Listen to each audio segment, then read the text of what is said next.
का मौसम अपने साथ ठंडी हवाएं, कोहरा और कभी कभी बर्फबारी भी लेकर आता है। अमीरों के लिए ये मौसम गर्म कपड़ों, रजाइयों और हीटर के साथ आनंद लेने का अवसर होता है।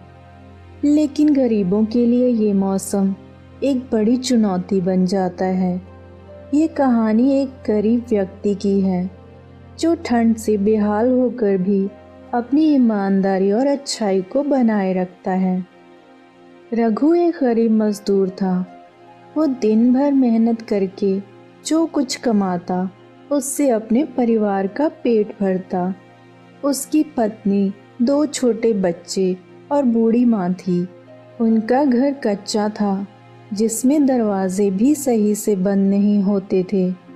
ठंड का मौसम आते ही उनकी परेशानियां और अधिक बढ़ गई। रघु के पास ना तो गर्म कपड़े थे और ना ही कोई कंबल। उसकी पत्नी ने एक पुरानी शॉल को कई बार सिलकर काम चलाने लायक बनाया था, लेकिन वो भी पुरानी और फटी हुई थी। बच्चे ठंड से ठिठुरते, लेकिन उनके पास ज़्यादा कपड़े नहीं थे।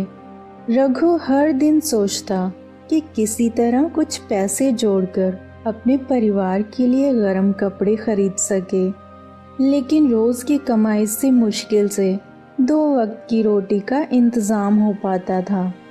एक दिन ठंड अपने चरम पर थी। रात भर ठंडी हवाएं चलती रही और सुबह ज़मीन पर बर्फ़ की हल्की चादर बिछ गई।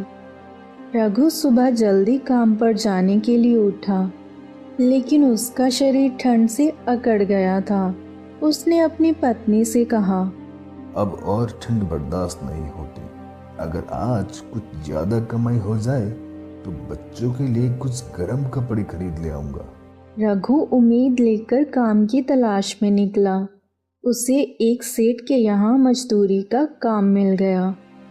सेठ ने कहा कि अगर वो पूरा दिन लकड़ियों का गट्ठर काटकर सही से जमा दे तो उसे 2 गुनी मजदूरी मिलेगी। ठंड से कांपते हुए भी रघु ने पूरी मेहनत से काम किया। शाम को जब काम पूरा हुआ तो सेठ ने उसकी मेहनत देखकर खुश होकर उसे 2 गुनी मजदूरी दे दी। रघु बहुत खुश हुआ और उसने सोचा कि अब वो अपने बच्चों और पत्नी के लिए कुछ गर्म कपड़े खरीद सकेगा। वो बाजार की ओर बढ़ा और एक दुकान पर गया। वहाँ उसने कुछ ऊनी कपड़े और कंबल खरीदा। पैसे देकर वो खुशी खुशी घर लौट रहा था कि रास्ते में उसे एक बूढ़ा व्यक्ति दिखा जो ठंड से कांप रहा था। बूढ़े व्यक्ति के पास ना तो गर्म कपड़े थे और ना ही कोई कंबल। उसकी हालत देखकर रघु को अपने बच्चों की याद आई। उसने सोचा कि ये बूढ़ा तो अकेला है। अगर उसे मदद ना मिली तो ये ठंड से मर भी सकता है, लेकिन अगर मैं इसे कंबल दे दूं तो मेरे बच्चे ठंड से कैसे बचेंगे। रघु के मन में एक उलझन थी। फिर उसने सोचा, मेरे बच्चे तो किसी तरह इस ठंड को सहन कर लेंगे, लेकिन यह बूढ़ा व्यक्ति शायद न बच पाए।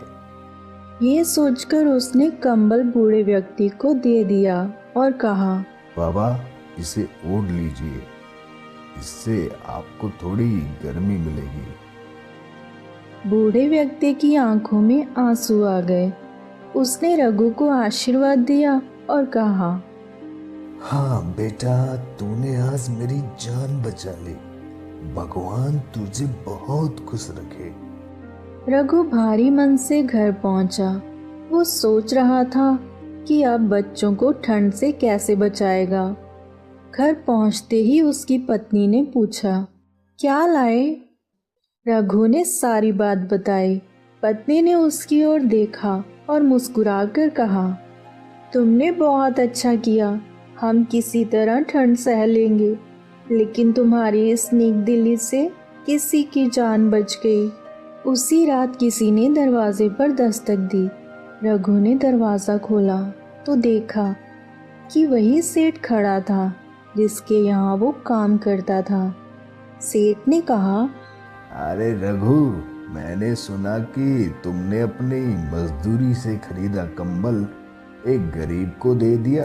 तुम्हारी ईमानदारी और दयालुता से मैं बहुत प्रभावित हूँ। यह लो, यह कुछ गर्म कपड़े और कंबल मैं तुम्हारे परिवार के लिए लाया हूँ। रघु और उसकी पत्नी की आंखों में आंसू आ गए। उन्होंने सेठ को धन्यवाद दिया। दोस्तों, रघु की इस कहानी से हम सबको यही सीख मिलती है कि सच्ची दयालुता और ईमानदारी कभी व्यर्थ नहीं जाती। किसी की मदद करने से भले ही हमें कुछ खोना पड़े, लेकिन भगवान किसी न किसी रूप में हमारी मदद ज़रूर करता है। ठंड गरीबों के लिए एक कठिनाई हो सकती है, लेकिन अगर समाज के लोग एक दूसरे की मदद करें तो ये कठिनाई भी प्यार और इंसानियत से दूर की जा सकती है।